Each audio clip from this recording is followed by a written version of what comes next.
Okay, good afternoon, everyone. Let's start off by wishing somebody a happy birthday. Huh? Wow, we got two birthdays in here. It's a special day, September 1st. Yeah. um, Busy day around here with it being Labor Day and having the players around a little bit more. We were able to watch the film this morning. Typically, we don't get a chance to do that because of classes. Make some corrections on a handful of things on both sides of the ball. And then this afternoon, we'll come back together and have our team meeting and then change our focus to Army, which will be a big task for us. They've got a really good team and really well coached. I've known Coach Munkin for an awful long time and have tons of respect. I've competed against Jeff for a long time, and I know how good his teams are. So I don't have much of an injury report because they didn't come in with Mindy until 11 o'clock today. And so I probably am going to be pretty vague with guys that maybe were nicked up because we haven't seen him at all yet. So we've got some things we've got to do to clean some things up and get better. It's easier to do that with a win, and you have their attention probably a little bit more when you have a win. That I was pleased with the way we finished the game, getting a stop on defense and taking a 2-minute drive, 81 yards. Great job by Avery in the offense of getting that done and then getting the stop on defense. So in the end, obviously disappointed like we talked on Saturday, but happy that the guys had resolved to find a way. Chris, Army's offense isn't the kind of system you prepare for in 1 week. I'm curious, how long ago did you start getting the guys ready for this We one? did a few of our walkthrough practices in the spring just to try to get them familiar, and then we did a couple of walkthroughs in fall camp to try to just keep it at least somewhat fresh in their mind. And then we haven't done it for a while, so that we knew this one was coming, and it is so unique and it's very challenging, and they've got really good scheme, and they know how to attack you. That's one thing I've learned about option football is, whatever you're going to do, if you've done something in the past, if you make a change, if you show a different picture, they've got a book on how they're going to block everything, and it doesn't matter what that is. And so it's a challenge up there. I've been some with the defense and some with the offense since the game. Spent a lot of time Sunday on both sides of the ball, and I spent a little bit of time on both sides this morning. But it's going to be a tremendous challenge because you don't see it. After you dug in on replays and stuff, how would you rate the offensive line through 2 games? I think we're pass proing effectively. We missed a couple of twists, but Avery's really athletic, so he can get out of some of those things. We have to be better at picking up stunts, and we've got to be better just coming off the ball and mashing people. And that was probably the one area I thought we didn't do a good job of on Saturday. And I thought we did a better job the week before against Iowa State. Was truly, even though it wasn't, the stats may not have indicated that, we didn't come off the ball and we were guessing at what games were coming rather than just coming off the ball. So we're a continued improving product there, especially in the run game. Also wanted to ask, how far away do you think both Dylan Edwards and Lincoln Cure are from being on the field right now? I would say we'll learn more middle or later in the week on both guys. But for me to say they're definitely playing or definitely out this week, it'd be hard to answer that right now. Lincoln practiced last week. That's positive. He practiced Tuesday, Wednesday, Thursday of last week, and maybe was a little bit limited, but I saw a lot of semblance of what we saw early in camp. So I think he's really close. And Dylan didn't practice last week, so I don't know that one yet. Do you see maybe a lack of fire coming out for the start of a game 2 weeks in a row? I don't know if that's fair to say 2 weeks in a row. Because we stopped them on the first drive against Iowa State and then dropped a punt and then stopped them again. That's not a lack of fire. So I don't know. This week I think You know, we emphasized it. We talked about it. We probably put too much attention on Ireland, you know, and rather than turning the page of saying, we know you guys are tired. We know we're getting your bodies back. We probably emphasize that too much. That's on me. That now we're in a rhythm of it, that there are no excuses, and we've talked about that with the guys. It's not a talent issue. We have good talent. It's an execution and a little bit of a discipline issue, and those things are going to get corrected.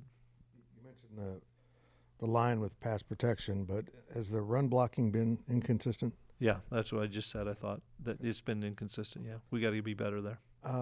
Also, with Avery, is he going through his progressions enough for you? You know, that's a better question for Wellesley on Thursday, honestly, because I talk defensive football with him. I don't talk a lot of offensive football with him. I think he's missed some things. I think he would tell you he's missed some things. But I think there's some plays that he's probably left out there that he would tell you, and then there's some plays that he makes some pretty dang good throws on, but something we're looking at. We're following up on what you said after the game. The eye discipline on defense was bad. Yep. Is that a formula for a very long day against a team like Army? It better not be, but the guys that are going to have eye discipline are the ones that are going to play, and that's a huge concern for us. And it's something I'm talking to the defensive staff about. We're going to have 11 guys out there that we all trust. And in this system, if you don't have eye discipline, it's going to be a really long day for you. And so one thing is we'll simplify as best you can against these guys. But I'm going to be able to tell pretty quickly on Monday and Tuesday. We didn't practice last Monday. We get Monday back. So I'm going to tell pretty quickly on Monday and Tuesday if a kid has enough eye discipline to play in this game. Because if he doesn't, there's a lot of guys that I know maybe aren't as talented, but they have the eye discipline. With the last two games in mind, is there something that if you saw, game 3 this upcoming week, that you'd feel much better about the rest of the season? If you saw, I didn't catch that part last. There's something that you saw in game 3 against Army this week, or something you saw. What would it feel? What would that be that makes you feel better about the rest of the year?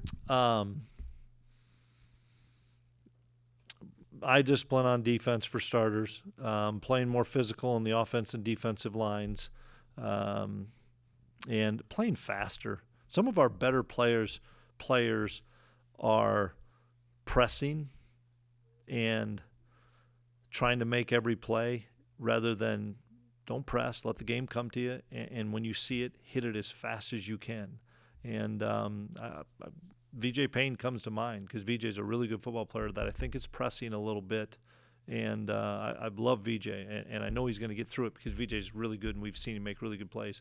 He's got to quit making everybody else make sure that they're right and continue to be a great communicator and just play faster and hit things. And I'm confident VJ will. Gus Hawkins got on the field like you wanted to? He did. Probably played 30 snaps. And that was his first game, and there were some mistakes, and there were some really good things. He picked up a twist one time in a pass pro that was really good. I think the 30-some snaps he had last week will give him even more confidence to realize that he can play at this level and play at a high level, especially going against those defensive ends that he does in practice every day, where he gets his butt kicked a few times, but it's going to make him better, and I think that experience he gained last week will help. He almost broke one on Saturday, but I'm curious what you think of Sterling at punt returner, and is he any closer to maybe seeing the field as a wide receiver? Reliable on punt return. So happy that he got a chance, and we blocked it pretty well. There's some guys that are playing too much at a lot of positions, which happened with us playing a 4-quarter last possession game against Iowa State to a 4-quarter last possession game against North Dakota that I believe not just Sterling Lockett, a handful of other positions, handful of other guys where you'd say, boy, I planned on getting him in the game, but then the game kind of changed and it wasn't what we thought it was, that in the heat of the moment you don't realize the amount of plays guys are playing until it comes back to you on Sunday. And we've got to do, guys, we don't have 14 analysts on each side of the ball counting plays. We're very limited on our staff. We've got to do a better job with the handful of guys we do have so that we do get some more guys opportunities because, A, a kid like Sterling has earned it, or another player at another position, we've got to get in there so we don't wear this other guy out. And so we've got to do a better job of keeping track of that within our support staffs. Follow up on Sterling. Do you prefer to keep him as a punt returner, or will he get an opportunity at some point to kick return? No, that's probably not as much of Sterling's forte on kick return. He feels more comfortable on punt return. And that's just, Nate doing a bunch of different things, and I like him at punt return. And guys, I know Bryce made the mistake. Guys, we all know he made a mistake and got blocked into it, put the ball on the turf. Bryce almost scored a touchdown twice. I mean, it's easy to give up on a kid, guys, and I'm not going to. Chris, can you describe the layers of defending the triple option and where you begin? And Yeah, I mean, it all starts with the fullback, right? You have to be able to take away the fullback with different fronts, stunts, alignments, knowing who's responsible for it. Then goes to the quarterback, and ultimately the final phase of it of being the pitch. And they're executing all three phases of it. I mean, the quarterback's going to run it. They're going to give it to the fullback, and they can string the play out. But go back to Fitz, it's the eye discipline to know that, wait a minute, nobody's got that quarterback, but I'm on the pitch. Should I just go and take the quarterback because I don't see anybody on him? Well, then you do, and the guy that was supposed to take the quarterback maybe just got off a block or got a slow read, and all of a sudden there's two guys on the quarterback and nobody on the pitch. That's the nature of this offense that you don't get to practice against every day, that you're getting 4 days to prepare on with it for it. And, I mean, if there's a silver lining is we don't play till 6 o'clock. We may practice all day Saturday. Trying to make sure that we have the right eyes and the right fits and the right spots. And then you've got play action off of that. It'd be easy if we were just all running downhill to take away all three phases. You can't. Not against Jeff Monken's team. I mean, I've been fooled before with some of the actions that you get, and ends up being a pass. And man, he's got a lot of film on us, and I've got a lot of film on the things that he's done against us. Monk was the head coach at Georgia Southern in 2011 and 12, and we played maybe the best football game I've ever been involved in 2012 in a semifinal, and it was counterpunch back and forth, and so I know how good of a coach he is, and how guys, football is football, and I've been saying that since 2019. Tarleton State, probably a pretty good team. UND, probably a pretty good team. Maybe they overlooked them. Maybe we overlooked UND. Maybe people have good teams. Maybe the transfer portal and the new people that you have in places around college football, it's not as easy as people think it is of, hey, just plug and play. You're at K-State. You're just going to do it because that's the K-State way. Well, if they didn't start at K-State, they haven't learned the K-State way. They didn't start at Army. They haven't learned the Army way. Maybe those kids fit at Tarleton. Maybe they fit at UND. College football, guys, is a real challenge right now on a week-to-week basis, not a year-to-year basis, a week-to-week basis, and that's why I'm guarded. I'm upset with some things that I saw, but you know what? We're not going to go get anybody off the free agent wire. We can cut a bunch of guys and move on a bunch of guys, but we're already down to 70-some players practicing. I can get rid of 15 guys that didn't have their eye discipline or didn't do well. Well, I'm not going to get them off the street. Once our roster locked in, you can't join it, you can't leave it. And that's what's changed about college football. We don't have 125 guys. We're down to 105 with 20 guys hurt, and we're trying to redshirt some, which obviously you guys saw we're not redshirting some because we can't afford to. That's college football now. Along with their offense, you may say all 11, but is there a layer that this offense typically stresses the most? We only have one game because last year, in my opinion, they had one of the best players in college football in the quarterback. That guy was a dude. And the one game against Tarleton, they used that quarterback a lot. He got nicked up a little bit They had some other elements with the fullback, and they've got some slot guys that are really, really fast. I don't know what they're going to do. We just have to be sound in what we're doing to defend all three phases, not knowing if the quarterback's going to play, if they're going to run him as much. Maybe they'll run him more. Maybe they'll play two guys. I don't know. I don't think we're going to know that till game time. But sometimes it's, if you can't stop the fullback, give it to him 42 times. You know, if you're always going to creep in and nobody's going to be on the pitch, then execute the whole thing. You know, it's just, what's the defense giving you? It's been a little while since we've checked in on George Fitzpatrick. How is he recovering? Really well. Excited and pleased to report the progress of his weight's coming back up. He's doing almost everything but putting the pads on yet. Full workouts, full weight workouts, running. Ran under, I think somebody said he ran about an 8-minute mile or 8:25 mile. Shoot, I don't think I could do that right now. So he's really progressing, and I don't know what that looks like. If that's end of September, it's early October, somewhere in there. That's the hope, but let's just take it on a week-by-week, day-by-day basis. But fun to see him working out and running around. And then looking back at film, how do you kind of Joe Jackson and then Devon Rice? What did you think of their play looking back? That's to Matt's point. I thought Joe played well. He played 60-some plays. That's too many. In the week before, he had to play 50-some plays or 60 plays because we lost Dylan. We have to find a way to get Devon Moore, JB Moore, whomever else, Antonio Moore. We've got to find ways so that we're not playing a kid 60 plays, and that's something that we have to do a great job of, and as a staff, of recognizing it, and then most importantly, executing it, because I think Joe's doing a really good job. I thought Devon did some good things. We cannot play that many, and I know Joe would like to play 60 snaps. We're going to be better if he plays 40. I was going to ask back to their offense with Coleman. All due respect, because I'm like you, Daly was a dude, but Coleman seems to be a better thrower. What are your concerns with that?